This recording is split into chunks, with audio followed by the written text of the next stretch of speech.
first of all, thank you very much. It's true that I like coming to Poland, and probably this has something to do with the Bulgarian identity.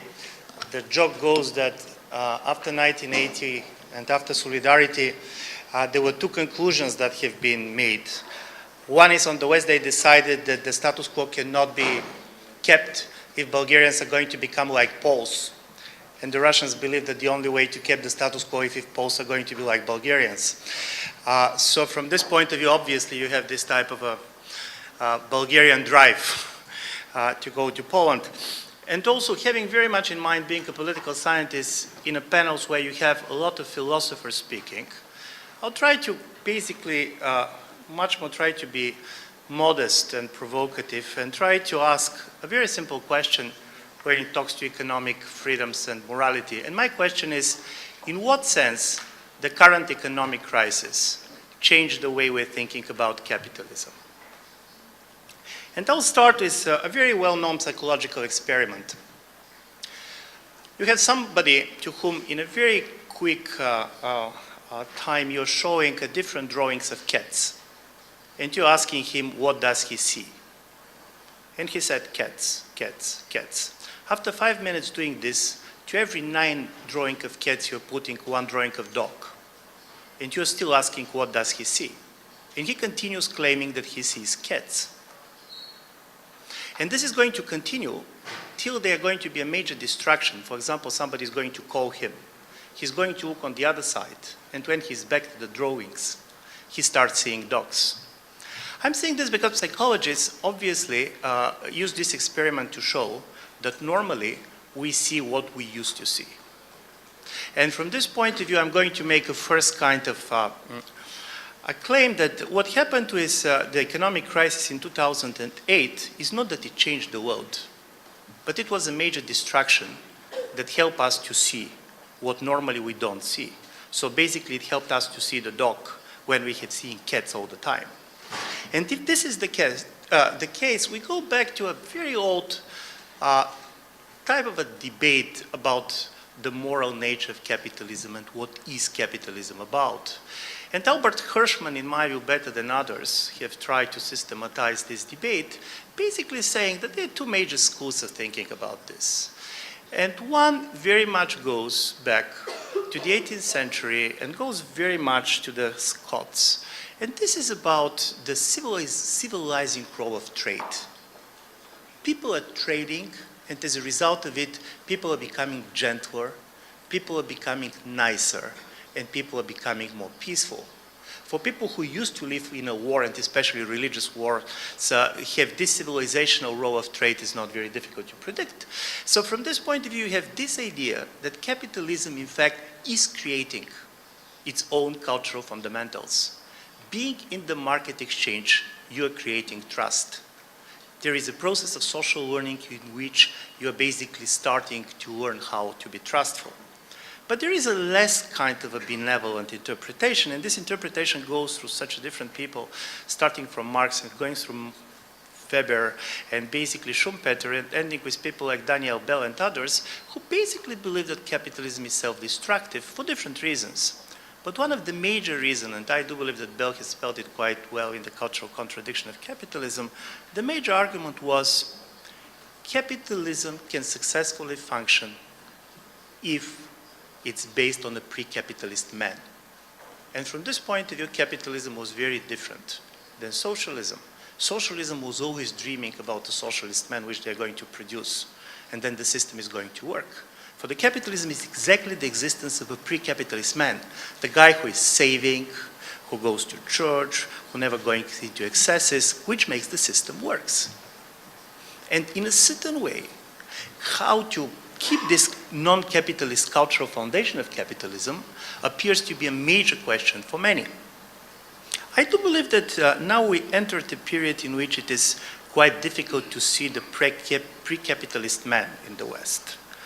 The saving person from the 19th century stories is now very much replaced by the borrowing one.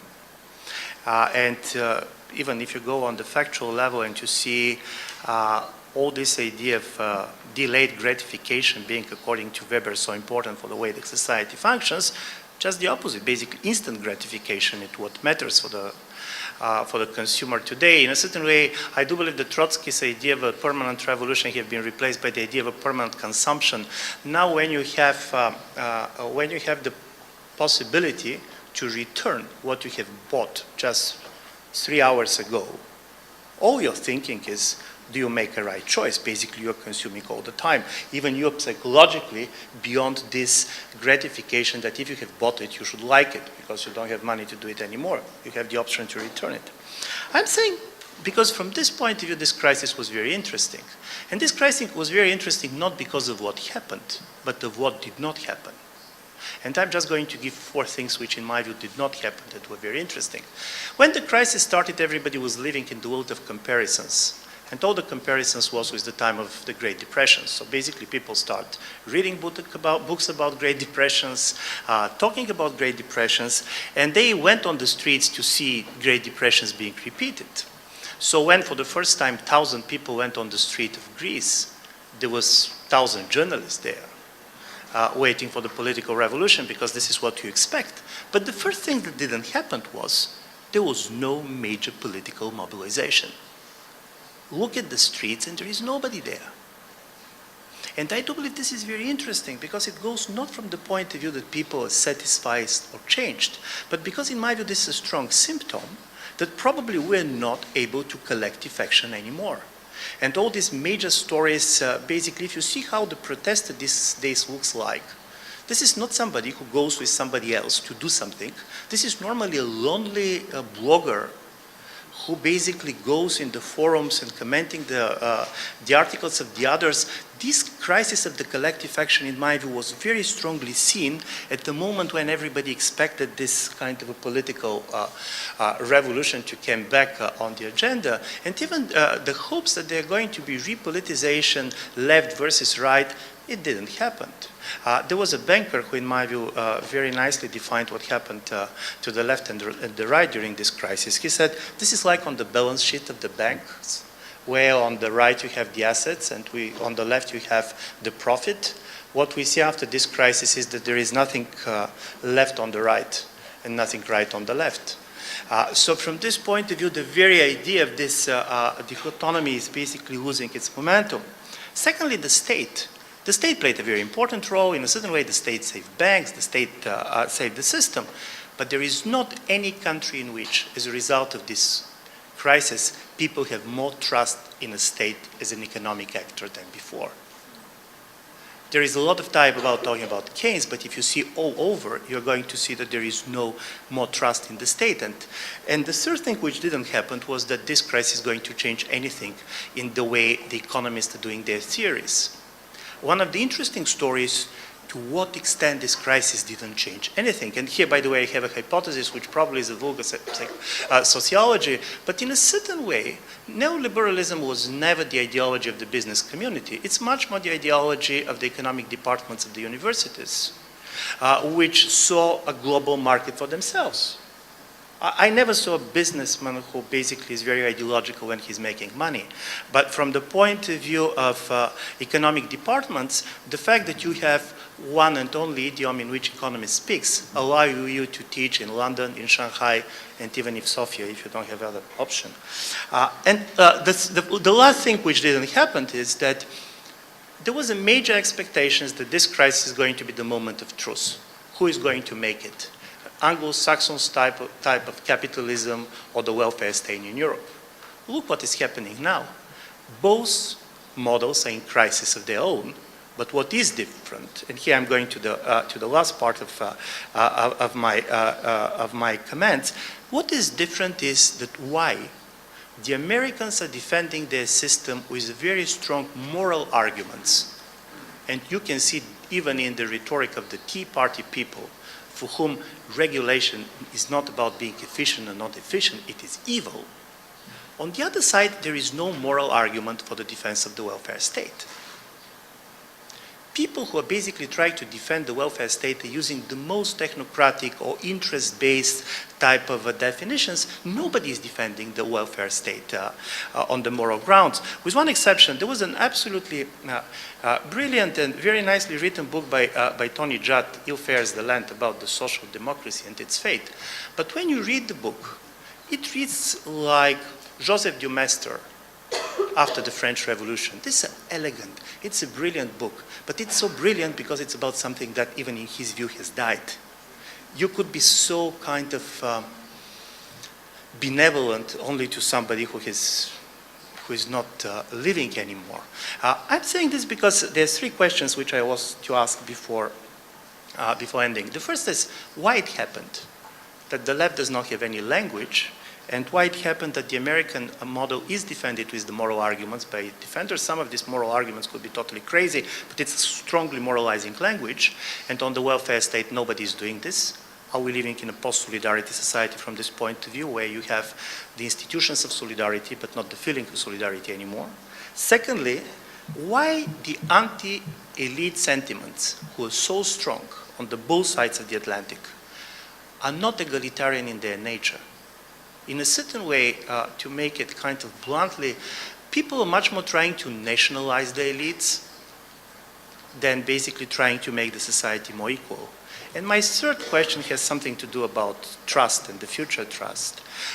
Probably I'll claim with the idea that I'm wrong, that what we're seeing with this crisis is a major shift in our perception of society. If before we have been talking about the crisis of trust, we're talking about society which are doing this and that, I do believe we're much more moving to the society which is totally based on mistrust. And managing mistrust is what modern democracy is about. Probably it can end up that capitalism can transform and to preserve certain level of trust, for example, transform the personal trust into a trust of institutions, but it cannot produce it. So trust can end up being like oil. It is an inexhaustible resource in society. So saying this three here is my very kind of short comments on all of them. First, why this language? Why this language of moral defense of Anglo-Saxon capitalism? And really, if you read the manifesto of the Tea Party, you're going to see that everything is about morality and freedom. Any attempt to regulate is basically violation of the rights of the people. So this is very much a populist libertarianism, a combination between the negative liberties idea and the wisdom of the crowd book. Very strongly anti-establishment. From time to time, to be honest, quite exotic for my taste. But this is exactly the language of rights and moral language. No economic thinking there. And on the other side, you have the welfare debate. And if you see how the Germans have been defending why they should give money to the Greeks, or how the Slovaks have been arguing why they are not going to give money to the Greeks, you are not going to see any argument based on the idea of solidarity or empathy with the other. All the argument was how much German banks can get out of this, or why the Slovak consumers are going to lose out of it. I do believe this is extremely important because in a certain way I do believe that one of the things that is happening as a result of this crisis is that post-utopian left has lost a moral language. So from this point of view, basically, after 1989, it lost the possibility to speak in a future tense and started to think about the future in the way the insurance company think about it, much more minimizing the risk than coming with the projects. But now there is this fear of the moral language because, and here I'm going to quote something which I find very well formulated in Professor Staniszkis' lecture which she sent to us, because society cannot be taken for granted anymore. It's not about the crisis of the state. Society cannot be taken for granted. And because all this, for example, populist right, is trying on the basis of a very radical message to reassert the idea of community, by the way, very protective community, very much unfriendly to the others, but to assert the existence of the community. I do believe that left, in a certain way, became the victim of its classical dilemma. Because in the way the leftist utopia to function, either we should open all the borders so immigrants can live where they want, or you should make the states in which the immigrants want to live as good enough so they don't need to leave them. And I do believe both options now are looking very difficult. Secondly, why I do believe that there is this very strong anti-elite sentiment, but this anti-elite sentiment does not have egalitarian nature, is also very much to understand what makes people so mad against the meritocratic elites. Because most of these people in the banks, they were the best and the brightest, the best educated. Basically, they have been the new cultural heroes of the 1990s. Young boys who came from, I don't know, even Warsaw and made millions on Wall Street. What more than this? The problem with the meritocratic elites, and I do believe this is why people started to read the last 20 years as a kind of a movement for the liberation of the elites, not the liberation of the people. These people, basically, they got it best than ever. For example, they liberated themselves from their tax system, national tax system. They went offshore. From the health system, public health system, because they're not using them, from the educational system, but also from any type of ideological constraints. Even if you go back to the communist elites, they should pay service to communism. They should go meet workers whom they totally dislike. But this is part of their CV. They should visit a factory. Not need to do any more. You have a hedonistic elite that can have it both. The idea of the sacrifice is not there anymore. You don't need to sacrifice anything in order to be legitimate. This is the success that is legitimizing you all the time. And I do believe this explains the fact that these elites are so hated. On the other side, nevertheless, the inequality is rising in most of these countries. There is no egalitarian drive. What is absolutely amazing about some of these new populist movements is that, for example, in the United States, they are revolting against the taxes for the wealthiest part of the population. This is one of the very few moments in which you have an angry grassroots movement against the fact that the 2% of the richest of the country are going to be taxed. And here I go really with my last point, and it has a lot to do with, and this is really the last sentence. I do believe that what ended with this crisis is, at least for us in Central and Eastern Europe, we try to make the model out of the Cold War democracies and societies. How the West was looking at the time of the Cold War was our idea about what the West and liberal democracy is. And what I do believe is starting to recognize with this crisis is that probably this 50 years was a very exceptional period. In the way the welfare state can turn out to be a very exceptional period, being very much preconditioned on the war experience, which created a certain level of solidarity among different people which came out of the war, on the existence of a small and ethnically homogeneous states in Europe. And when all this basically is happening, Europe lost self-confidence because what we believed is universal happened to be very exceptional, and I do believe this is part of the intellectual crisis we go through. Thank you very much. Thank you very much, Professor Kroll and Jacek, for the invitation. I'm amazed that you knew I was born in the United States, because it's not even on my wiki page. How would you know? I've always been in Europe, really, the UK and France and Germany forever, but it must be somewhere. Right, I mean, I've just come from Beijing. They're about to put up some Chinese characters, possibly. It's all right if they don't. I was asked to talk about economy and morality. I didn't see economic freedom. I didn't know that was part of it. But one thing I do think is that, the US and Europe has struggled after the crisis, but China and India haven't. Make it smaller? Smaller? Smaller. Never mind. China and India haven't, and it's interesting coming to Poland from Beijing and Shanghai, because Shanghai is the center of the world, really, these days, pretty much. And you come out to Central Europe and it's not the center of the world. And it's interesting how it seems to me that I think there is some consciousness, obviously Professor Manent said this, that Europe probably needs a fiscal union and a military, in terms of what you just said, yeah, it does need a fiscal union, and the reason that in the end, Germany bailed out Greece, or helped bail out Greece, actually was about an economic union. It was about saving the euro, is what it was about. I mean, if Greece goes down the tubes and declares bankruptcy, which they very likely will in 3 years or 2 years, as Ireland will, but Portugal and Spain won't. And if Portugal and Spain don't, then we're going to have a euro and some kind of possibility of European identity. But I wanted to talk a little bit, I'll try to talk briefly and obviously leave my script, and hopefully Jacek can circulate it to anybody who wants to see it. I sent it to him as an attachment. And really what we're doing research, I'm doing research in China for about 7 years now. And I used to do a lot in Europe, but I always do research on where the future of capitalism is, and maybe the future of globalization. And that's where, we all know that's where it is. It is really important for Europe to present something to the outside. I think you're quite right. That's how it'll start. I mean, one thing, well, but let me say, you've all talked about Europe, let me talk about China. My paper is called China's, it's called Morality and Solidarity, China's Relational Economy.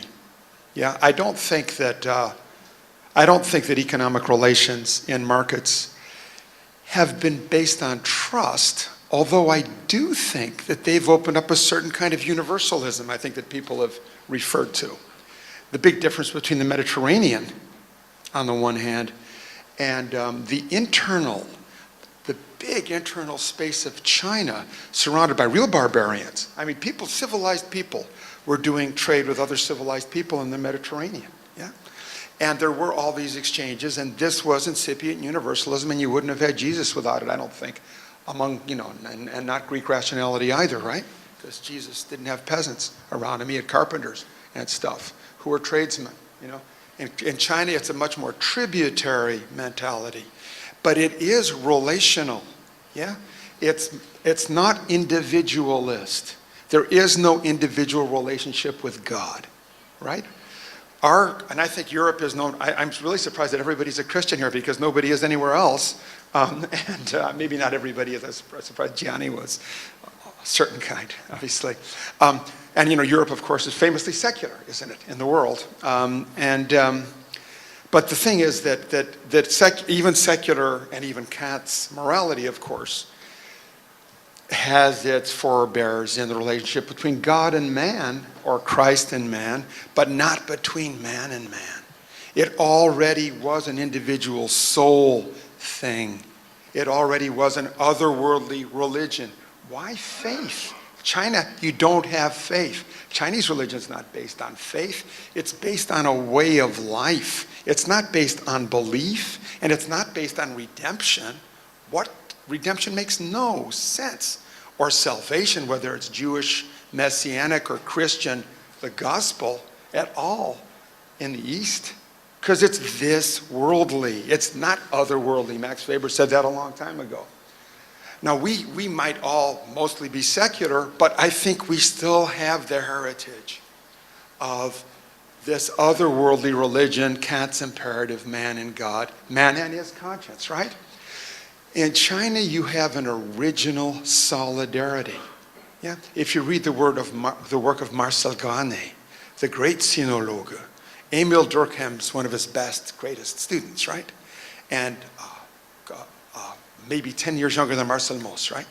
Gane. There's an original solidarity based on humanity, yeah? And the word is the first character there.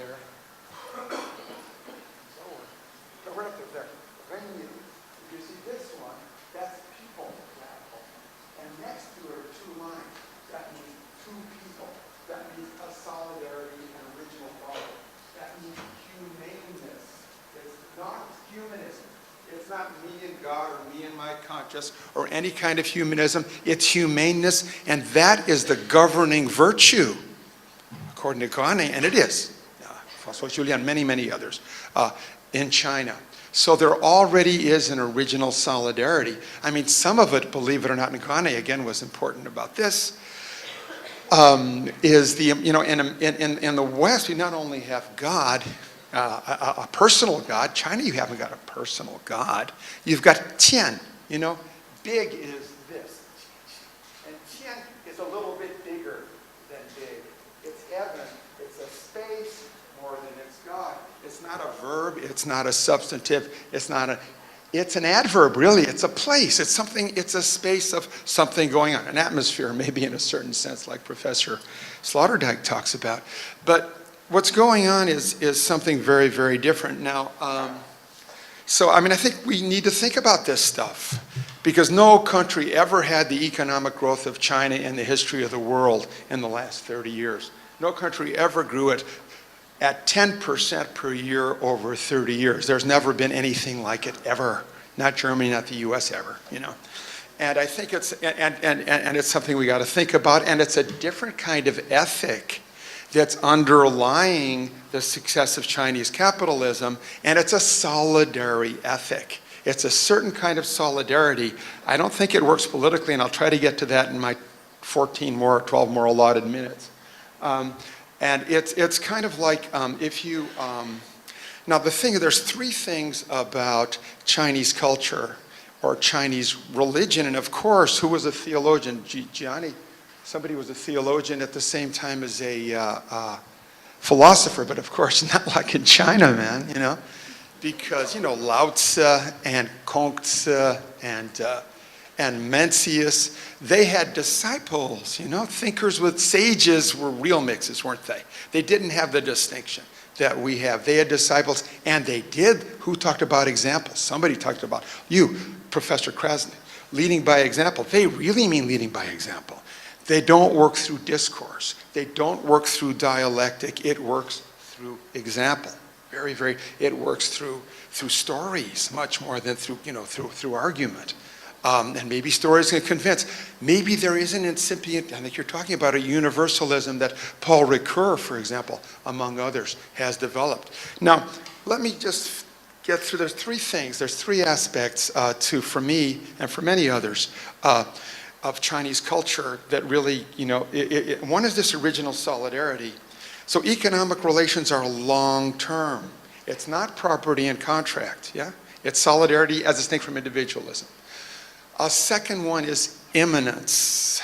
The third one is efficacity, l'efficace. We'll get to that in a minute.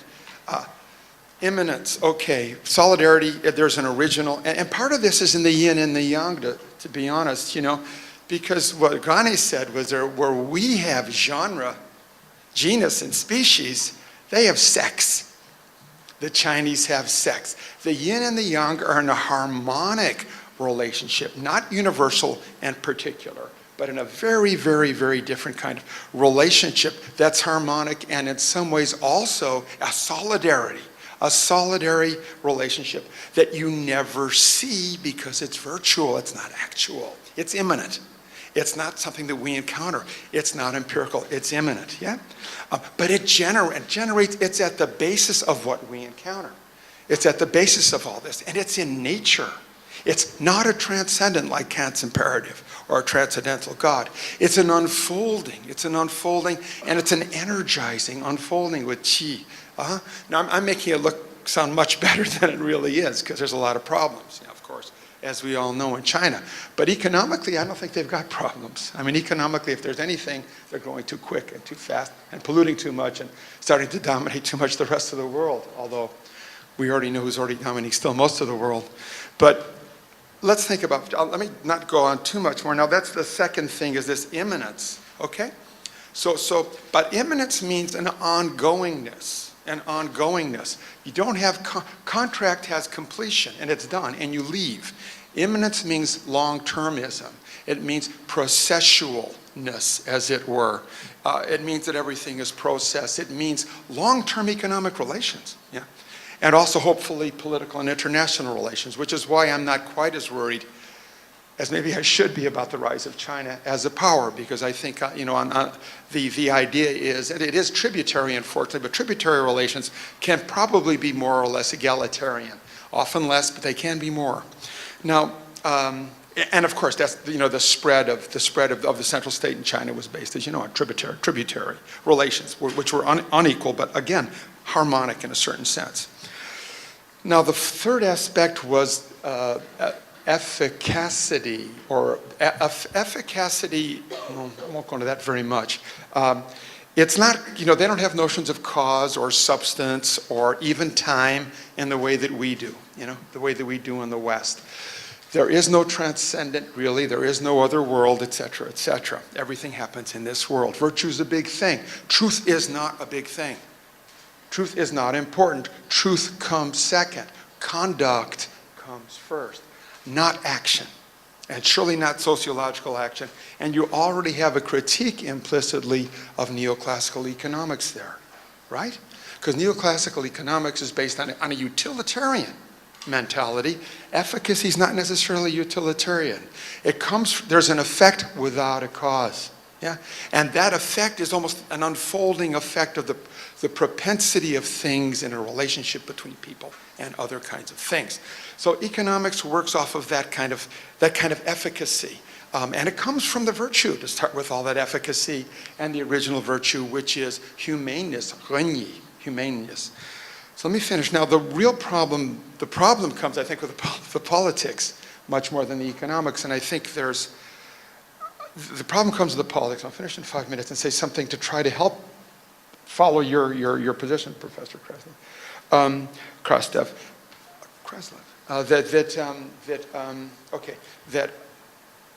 Now I think that, the point is for us, is that in the West, our institutions, our Western institutions, like the rule of law, right? The rule of law, contract law, property law, parliaments, constitutions, etc., don't come from, as we know, they don't come from the original Aristotelian zoon politikon. They come much, much more from Hobbes's idea of a certain kind of self-interested individualism. Habermas talks about proceduralism and constitutional, and he's right. That's the way it is. That's how Western constitutions including civil society. And you guys invented civil society with Solidarność. It was a word that never entered discourse. It was bürgerliche Gesellschaft once. And then it became civil society and something very, very different. Actually, with more solidarity, much more solidarity built into civil society than there was into Hegel's bürgerliche Gesellschaft, which was capitalist exchange, largely. Bürgerliche Gesellschaft. Sittlichkeit might have been, more solidarity. But what the point I'm trying to make is that is that a lot of the wonderful parts of Western institutions, not wonderful, but at least good parts, are based on this bloody selfish individualism, are based on this kind of Hobbesian, a bit Rousseau in there too, or Locke, but individualism, And I think that what China has is the original, and a state of nature for Rousseau, you're an individual. And Hobbes, you're against each other as individuals. In China, you're a solidary. You're a solidary humaneness.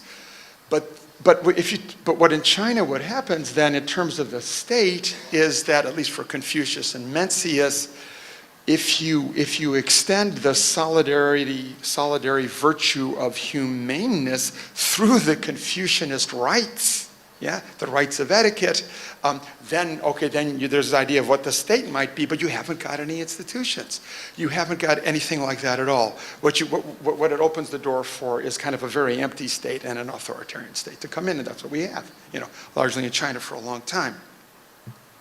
So the question for me then is, I think for all of us, is how can we maybe rebuild or build or help build or argue for some institutions, even in the West, that are perhaps based on more of a solidarity than an individualism.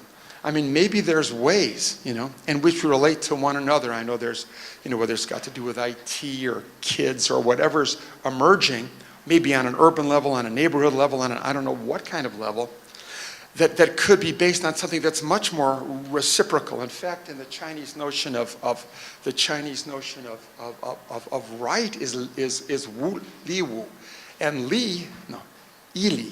And the li of Ili is the same li in li wu, the gift, like gift giving.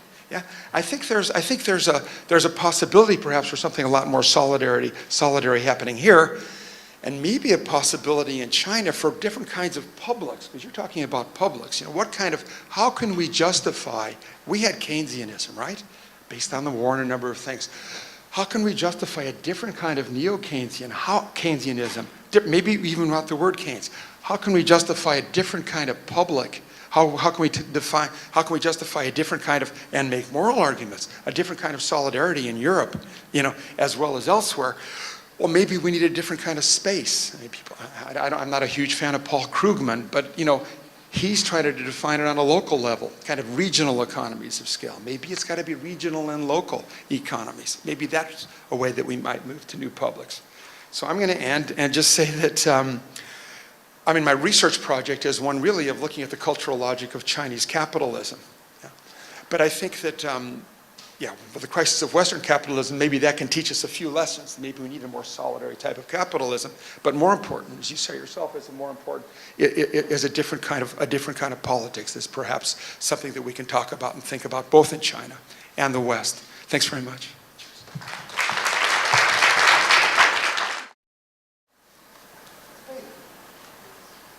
Yeah, Pierre. I was very much impressed by his diagnosis of the present situation. It's the best I have heard or read in a long time. So thank you for this diagnosis. I have only one objection. You say that there was no moral argument for the welfare state in Europe. I don't agree on this score, because you have this argument very potent in France, but also, I suppose, in Italy, in Spain, in Germany, that you need justice and fellow feeling and civil friendship, and that the crisis and the distempers of capitalism have, as we say in France, déchiré le lien social, ruptured the social bond. And so you need to rebuild the social bond, and the welfare state is a great instrument for this building it. So that would be my only caveat. So basically my argument is the following. It is very easy to have a moral argument for the welfare state. Why politically it is not used? And one of my answers is going to be, because at the moment when you're going to use it, and to talk about this fellow feeling and solidarity, comes the problem, what are the borders of the political community? And the borders of the political community is the tough question in Europe these days. Because if you see, some of the far-right parties, in a certain way, are using defense of the welfare state and their attacks on the immigrants as the way to draw the idea of the political community as the ethnic community. So from this point of view, I do believe that you have the political elite which is afraid to use this argument because they know very well that these societies are never going to be what they used to be. For Europe, in a certain way, stopping the immigrants means the end of the economy. On the other side, they're afraid to use the moral argument because either it's going to be a universal argument, but then it's not going to be about welfare state here. It should be a kind of argument which goes everywhere, and I don't believe that political elites anymore believed in this, or then basically said, we have this type of a political community. From this point of view, I'm going to do a kind of a very probably simple interpretation of also Mr. Sarkozy's position on the Roma, because one of the interesting stories that you're getting the harmless of all communities, the harmless groups, by the way, having the Roma, they're much more kind of a tougher immigrant groups if you believe this is the problem. But this allows some of the other immigrants to identify themselves as French when they view vis-a-vis the Roma. It was very interesting to, somebody was telling me that on French television, you're going to see a lot of people coming from Maghreb or from Africa who are basically defending the French identity against the Roma. So from this point of view, trying to build this type of political community is becoming critically important politically, but because it's very dividing, the welfare state is becoming the victim of this, and this is why the moral argument for the welfare state is going aside, and you're going to see Mrs. Merkel saying exactly how important for the euro it is, and not how important for the solidarity of Europe it is. And of course, I don't believe that the Greeks do not have a problem of their own. Okay, Shlomo. Thank you. It's a question, a comment to Ivan, because you asked a question about what did not happen during the crisis. I think I would agree with most of your answers, but it seems to me there's one thing that did happen. It didn't perhaps happen in Europe, it happened in the United States. And I think the election of Obama suggests, in the end, Obama's presidency may be a failed presidency, but that's not the point I'm trying to make. The point is that Obama's victory had to do a little bit with a moral argument for the preservation, not exactly of the welfare state, I mean, this is a no-no word in the United States, but of values which Obama identified with American values, and they included the New Deal, and they included a lot of Keynesian economics, and his arguments during the election campaign and the first months of his presidency were basically moral arguments, were not just utilitarian arguments. They may fail politically for reasons which you mentioned, but it seems to me that there has been an attempt there, at least in the United States, surprisingly, much more than in Europe, to try to suggest that there is a moral component to solidarity, again, not using the term, but responsibility to other citizens, and basically the New Deal. Just one sentence, because I agree, but here I will try to make a much more paradoxical comment. People believe that the major disadvantage of Obama is that he's black. Now you can see this can happen to be his major advantage, because it was a breakthrough. Because you have a new generation of Americans that really have been living in this multicultural America, and for them, race was not what was for their parents. What appeared to be unacceptable in Obama was exactly the social democratic part of it, not his blackness. And I do believe from this point of view, what you see now in the midterm elections is very interesting. When he went back to the Roosevelt tradition, they said, black president, yes, new Roosevelt, no. Okay. Yes, please. Short question to Professor Lash. If you can present yourself. Yeah, my name is Stanislav Obirek. I'm mainly interested in religion, but since economy is connected with religion, so I was fascinated by your presentation of China. And my question is, given that you are so deeply immersed in China, from your presentation, I got impression that China is a unified country, and we Europeans are so deeply divided. Even we Poles are divided, and the divisions are mainly connected with the way how we perceived our past, etc., etc. So, is my impression correct that Chinese has a kind of unified vision of the past, of the future, and is perhaps the point why they are so successful economically? He refuses to, and perhaps rightly, refuses to try to define China from the outside and from its margins, but more from the inside of a certain sort of mentalité that has developed over the years in this kind of, as I was saying, this kind of Confucianist and Neo-Confucianist heritage that's 2,300 years of history. I think there is more unanimity. Even your critical intellectuals defend, like a British intellectuals, English intellectuals tend to be, pro-Scots or Welsh or Irish or whatever else. Well, Chinese intellectuals are not pro-Taiwan. So I think that, yeah, there's a much stronger and very, very surprising feelings of unity. Everybody wants more democracy, but rather, but people know that it's going to develop more slowly. Just in a second, they don't have the history of the kind of agon in the West, the Greek kind of, philosophical agon is something that they don't have. The sage was absolutely tied in a much more integral way to the order of things. So I think, yeah, there is more unity, and I'm not so sure it's such a good thing.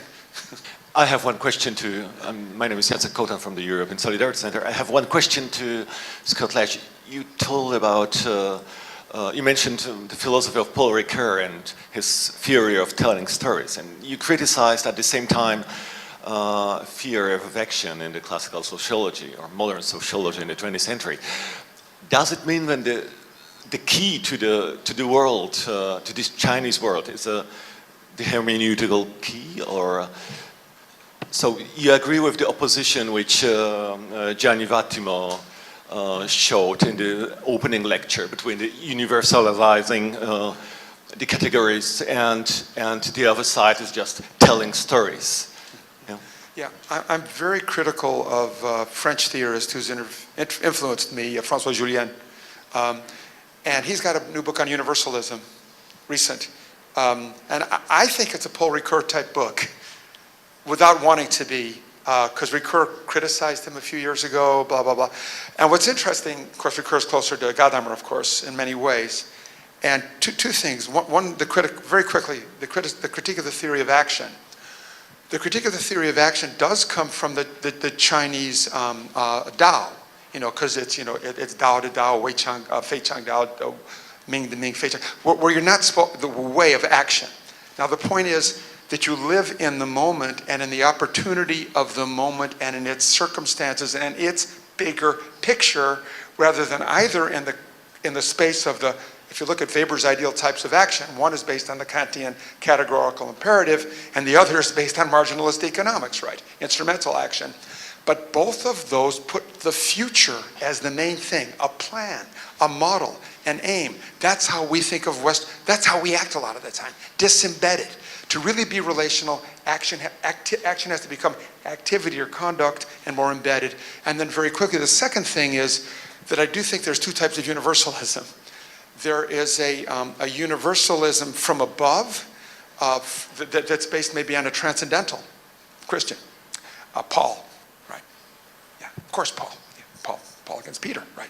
And then there's a universalism that might be more from kind of a depth of humanity, kind of a possible virtue that's much more generative, that's not legislating. And that's the Chinese one. But I think that there can be discourse, and this is Ricoeur's point, between the two. And nothing is completely, no form of culture is completely outside any other, yeah? And just for the fact that language itself is reflexive, yeah? Is reflexive. Just for the fact that translation is possible. Just for the fact that perhaps, there are certain openings to this kind of even universalism in the West, that perhaps some kind of discourse, not the absolute other, but mutual intelligibility might be possible in kind of Ricoeur's sense.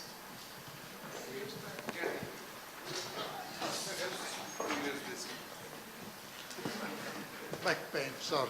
No, I didn't want to interrupt too much, but in many senses, it comes to my mind the suspicion, yeah, suspicious, that this idea of China corresponds more or less to the romantic ideal of the Greek ethos before the rupture of the sentimental. I don't know, that's interesting. Always there is a sort of taking a model outside, very far from us, but modeled upon what we would like to be. But on the other side, leaving aside this question, this suspicion, on the other side, what you said looks like a confirmation of a sort of non-communicability between our worlds. Can we become Chinese?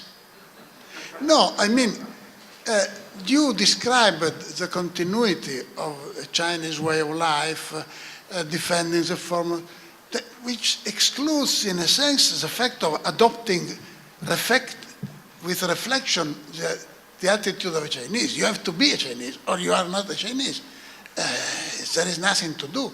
That's also a question. I mean, what do we do when we study China? We learn something, but we cannot learn anything because they are different. Yes, before giving voice to Peter Sloterdijk, I would like to make an exception and to say two sentences, perhaps four sentences myself. As my teacher and my master, in a sense, my maître de mes pensées, Lash, I don't really believe that there is a valuable I know that most, at least a lot of you, Yadia, Scott Lash, and other people would be against me, that there is a valuable lesson to be learned from other civilizations. I would say there is a valuable lesson to learn from our civilization, and I think we do not enough try to learn that lesson. Joseph de Maistre was mentioned today. There are so many marvelous writers and clever thinkers that are forgotten or nearly forgotten in European civilization in the last 200 centuries. Herder, for example, for whom Isaiah Berlin had immense respect and who is immensely clever, but who is not read. Nobody discusses Herder anymore. That was Berlin's invention, in a sense, but it disappeared. So it's just my small point that I do not believe really, and agree here with Gianni Vattimo, that we are not going to become Chinese. Peter Rotterdamu. I just wanted to make a short remark to Scott Lash's commentary, and also to what Gianni Vattimo added to that by saying that we are not really ready to learn from the Chinese.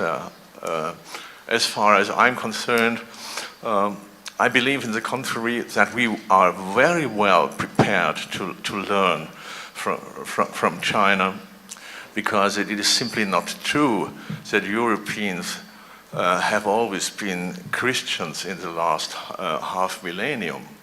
You must not remember that in the 14th and 15th century, a new goddess came back from antiquity and is still among us. Twice a week when lottery is being played on the TV show. So Fortuna, that is an entity that should not even exist in Europe, in a Christianized Europe, because the Christian God does not play hazard games. But even in the High Middle Ages, even in the heroic novels of the French from the 12th century on, Fortuna is omnipresent, and she becomes quite really dominant in the 14th, 15th, and 17th century. And in Machiavelli, even this always remained a minoritarian philosophical tradition. We have a developed system of what we call philosophical opportunism, which is the Italian way of pragmatism.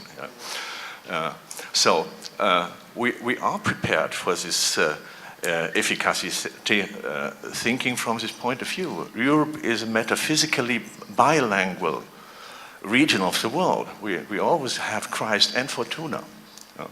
And this has created this tremendous agility, this entrepreneurial genius of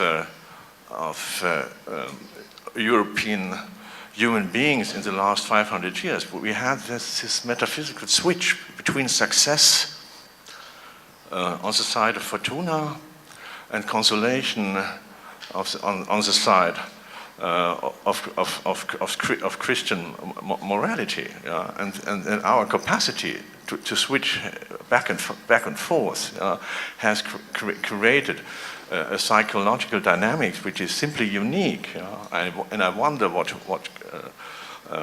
Chinese will do if misery will come back. And it will come back sooner or later in one form or another, and they will have to cope with that, and they will have to learn from Christian miserabilism also a little bit. That's what I wanted to add. Thank you. Of course, I would like to say a few words on learning from China, because I think that we can recognize what we are looking on ourselves from a different perspective. just two examples, different notion of syncretic attitude in China and, let's say, in Lisbon Treaty. I am enthusiastic of Lisbon Treaty because it takes some elements of multivariant logic instinctively when dealing with complexity. But syncretic attitude in Lisbon Treaty was halfway. It was just parallel normative realities without notion of truth. When in China, when they combine in their teaching of history, Confucian approach and at the same time Taoist approach as different point of view, they have that specific meta-narrative. They are saying everything is true because each point of view is talking about a different aspect and different stage. It is this processual meta-narrative. The same with ethics. They have this correspondence, harmony. It is different ontology. It is ontology of relations, not essentialist. But I have I am very enthusiastic. I spent 2 years in China, not knowing language. I don't know if you know, because it is much easier to be so enthusiastic when you are slightly apart. But concept of person, concept of they are in their approach, you are making yourself person by thinking about your own thinking, and you have no rights. You have only obligations linked to such or such relation. And of course, I think it makes them, and it creates very difficult position vis-a-vis power. It is very elegant, you know, they have obligation to produce knowledge, to recognize their suchness, a specific mental perspective, but as citizens, in a sense, this notion of dignity that is given to you as on ontological foundation, as in realistic, Thomistic perspective, you are born into it. It is difference. There really is no ontology, you know, in China. It's a question much more, again, of conduct than, you know, looking at the truth of the thing. I do speak Chinese enough anyway, and but I think I can't believe I see two distinguished academics arguing for intolerance. I'm absolutely shocked, and I don't really believe it. It's not quite true. It's not quite true. Our son is Chinese. Political attack. No, not quite. Not yet. As my wife is Polish and I am Polish, so it would be a strange event to have a Chinese son. But our son is political attaché in the Polish embassy in Beijing. So we are very much for China, but not for being Chinese. Any questions? Just to follow up, Jadwiga's last, okay. Yes. That would be the last question. Krzysztof Iszkowski, Center for the Study of Democracy, Warsaw School of Social Sciences and Humanities. I have a question to Ivan Krastev. I was very impressed by your discovery or your comment on capitalism, that to function properly it needed a pre-capitalist man who was saving, God-fearing, and made the capitalism possible to happen. And you were right to point out that right now we don't have pre-capitalist men anymore because they are more borrowing and enjoying their life. My question is, are those new men, this new type of man, the pre-socialist men?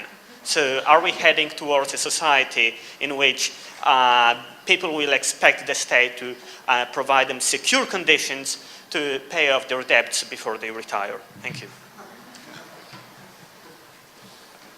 Thank you very much. Of course, there were many people before me basically making this argument, so I have been just quoting it. But I do believe that in a certain way, and this is going to be interesting also talking about China, you have much more the consumer being at the center of this society. Is basically what is common between Poland, America, China, is that everybody is ruling consumers, governing consumers. And from this point of view, when we talk about how it's going to develop, I do believe that also we should probably try to reframe some of our arguments of advantages also of the different systems. Hirschman, whom I quoted already several times, in one of his latest books on shifting involvements, he has a point which I find very important to understand present society. He said, consumer by definition is disappointed. At the moment when you consume, and this is based also on a lot of study, dissatisfaction is what rules it. So from this point of view, even talking about democracy in modern societies, the major advantage of democracy is not anymore that it is producing equality. By the way, for the last 20 years, you have the spread of democracy and the spread of inequality. It's not also probably about economic growth. China is doing spectacularly well. But this is the political regime that have an internal mechanisms to deal with dissatisfaction. Basically, dealing with dissatisfaction is what, in my view, is very much starting to distinguish modern societies. Because in this state of a personal dissatisfaction, the only problem is how you're dealing with this. So in a certain way, it's not simply that we don't have this natural solidarity, which have been taken for granted. You have this collection of dissatisfied individuals, which very much, by the way, respond to the political challenges that they face in the way the consumer responds, not the way normally a citizen is going to respond years ago. So using Hirschman's distinction between exit and voice, they'll not go for voice, they'll go for exit. For them, it's much kind of illogical to change the country which they don't like than to change the government which they don't like.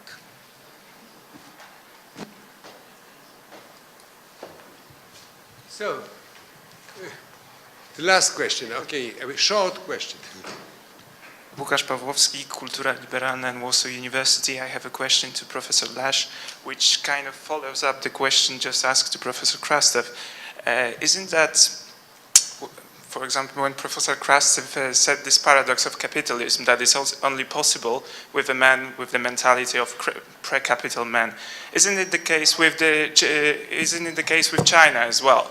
That they're doing this well because they have this mentality of pre-capital men, and they're going to face the same problems we are facing in a couple of years when they're going to get, finally, they're going to get rich enough to face them. Thanks. That's a really good point. I think there is a lot more pre-capitalist mentalities in China than that we have in the West. I think that's absolutely right. The stuff I was talking about, which makes things work. I mean, China doesn't have much consumption. You know, there's never been a society that has invested less of their surplus in consumption. And it's getting worse, and there's actually a vicious circle. The government wants to have more consumption, but there's a vicious circle there. Yeah, it is, you know, what will provide the basis of solidarity if, you know, there is a crisis, if things go very, very badly. I mean, there's a lot more protests in China than you would imagine. They don't get reported. You know, ecological protests, you know, big protests about wages and things like that. They don't get reported. They don't get organized. I think that's right. I mean, I don't know. I mean, if the Tea Party is the only one with a moral standpoint, then we're pretty sunk, I think. So I'm pessimistic with you, I think. Yeah.